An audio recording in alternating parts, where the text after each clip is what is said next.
You've seen Peter Tucker a fair bit in our show this year, but this is where he's in his element, Freshwater Cove. Peter set up an amazing fishing and ecotourism camp in one of the most beautiful parts of the world. What made you choose Freshwater Cove?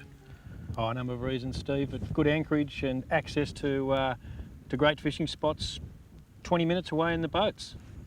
And of course, Pete, this is quite a significant cultural spot for the Aboriginal people in the area, isn't it? That's very true. It's one of their major dreaming spots. Very fortunate to be able to set up a fishing camp here and do what we do. And you had to actually get permission from them to set up your camp here? Oh yeah, I have an agreement with the Woowora people, and they're allowing me to run fishing tours and eco tours from Freshwater Cove, and eventually they'll get involved. That's the whole big picture. An amazing thing to me, Pete, is after we got back from Montgomery today, this would have been 2 foot underwater. Now 200 metres that way is the edge of the water. I'd say try about 30 foot underwater with sharks swimming all over top. Yeah, I know. It's a great way to find your fishing spots so at low tide. Exactly, because you can see the reef. You go, oh, that looks like the place we might find some jacks tomorrow. We'll go there tomorrow. And speaking of tomorrow, you've got somewhere very special to show us. I have a spectacular place we're going to take you tomorrow where the scenery is just awesome and the fishing, well, you be the judge. All right, well, if it's anything like this sunset, it's going to have to be good.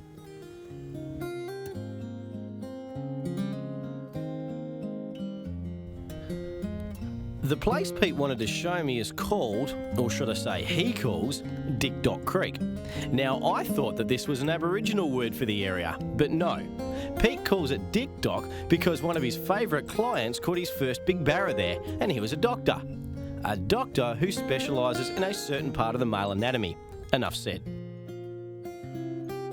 Dick Dock Creek is a very special place because you can watch barra cruising in with the rising tide and try to nail one on a lure sight casting. Pretty awesome stuff, but it's not easy.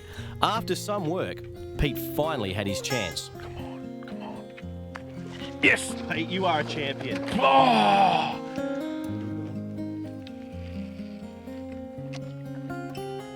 Sadly, the fish didn't stay connected and we couldn't find any more silly enough to have a go. As the tide rises, baits are the only answer at Dick Dock Creek, so we headed back to a rock bar to catch some live baits.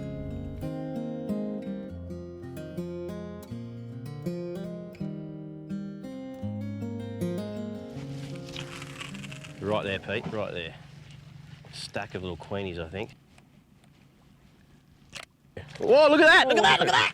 What is it? I'm very excited. It's a finger. Oh, it's a finger mark and I dropped him. You know what finger mark love? Prawn stars, but yes, I think we might just have a quick pop here. What do you think? Bait fishing is going to turn into something else. I'll use that one. Okay. Get some bait. And I'm going to get the prawn star down there because finger mark just love these things. And I reckon if I drop it in front of his nose, he's going to have it. That might work well on the jacks. Here we go, here we go, here we go. Look at this. Little flag taking it. Oh no, oh, there's a big flash down there. Oh, got him, got him. Done. Strong fish. Star. I Yes, told you, finger. if there's a finger mark down there, the prawn star will get it. In some places they call these golden snapper. We call them finger mark in WA. Sorry, mate. And they love prawn stars. They've got very sharp gill plates, so I'm holding him like that, on his side. He won't move. And he's starting to dry out. It's quite warm, so I'm going to pop him straight back. They are beautiful. Well, I'll pop you back, mate. They're actually related to mangrove jacks and just as tough.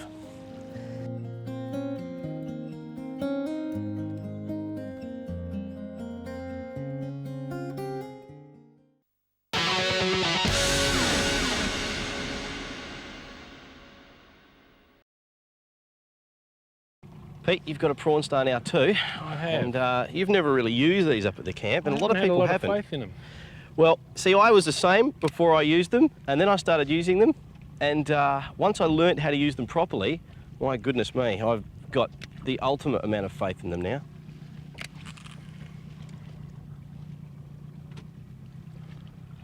The trick is not to move them too much. All you want to do is float down, really, which makes them such an unusual lure, because most often when you're working with lures, you're thinking about imparting some sort of action on it. The occasional flick is probably all you need. Obviously just emulating bait fish floating past. That's right. And if you feel Prawns in little this case. well, that's right. If you feel little taps, I find just give it a little twitch, and they'll actually eat it like a bait.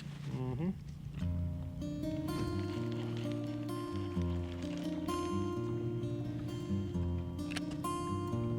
There's a nudge. Yep. Come on. Oh, I missed him. Oh, no, come Oh, on. you got two here. We got we've two got- finger mark. Beautiful. See, Pete? Are you a convert? Oh, it could be. Ha! All right, but I've got a queenie. Well, yeah, queenies and trevally, they love them too. No, I've got a mackerel. Is it Have you? No, it's a mackerel or queenie. And he's got a follower, which is a trevally. There's all sorts of fish on this rock. Whoa, prawn star. Here we go again. I think it's another Queenie, Oh, I think yeah. it's GT, is it? Looks like a finger mark to me, mate. It's got that head shake and get the head down Oh, kind yeah, of nice fight. finger mark. That's probably the best yet. Oh, aren't they beautiful? Have a look in the water at this. Magnificent fish, just truly one of my, I always say that, one of my favourites. They're all my favourites. Look at the size of him. And the prawn star, bada bing, bada boom. They don't like giving up too quickly. Fantastic fighting fish. And what we're going to do is just nip that out in the water. This is a safe way to release them. If you're watching at home, they are very sharp. Unless you know how to handle them, you're going to get yourself in trouble. So, I'm going to show you. Get the end treble of your prawn star, and you do this. Oh, he's got the second one in him too. You can see that. Just like that. You should try not to touch the fish as much as you can.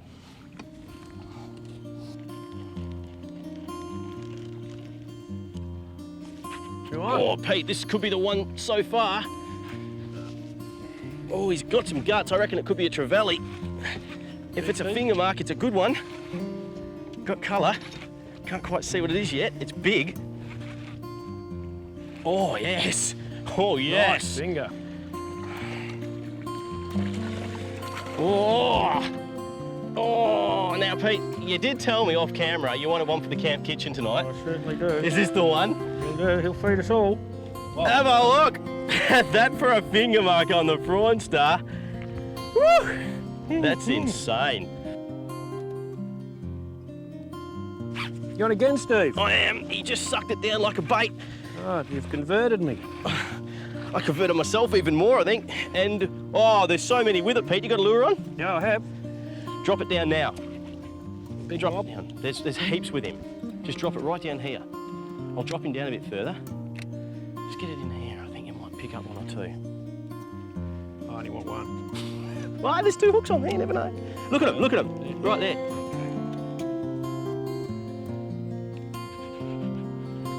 Having a fish in the water, you've seen it before on the show, that it really gets other fish interested. They're looking for something to eat too. So we're just going to keep this fish gently swimming. Okay. Yep, that's how it works.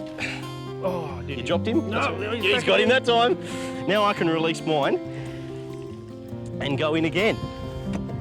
Oh, look at them, Steve. Look. Oh, yeah, I know, 5, this 6, stacks, isn't 7, 8. They're fired up. Keep yours going. We call this phone a friend. I'll just leave mine in the water. Leave yours in the He's water. got quite a few with him. Look. Oh, look at them all. Here we go. Down amongst them. It might be time to turn the volume of the tally down a bit because Steve's going to get excited in a minute. Still got a few with him? No, we've come away a bit from his home, I think. Anyway, there you go. That's magnificent, Pete. Yeah. You're a prawn star convert, eh?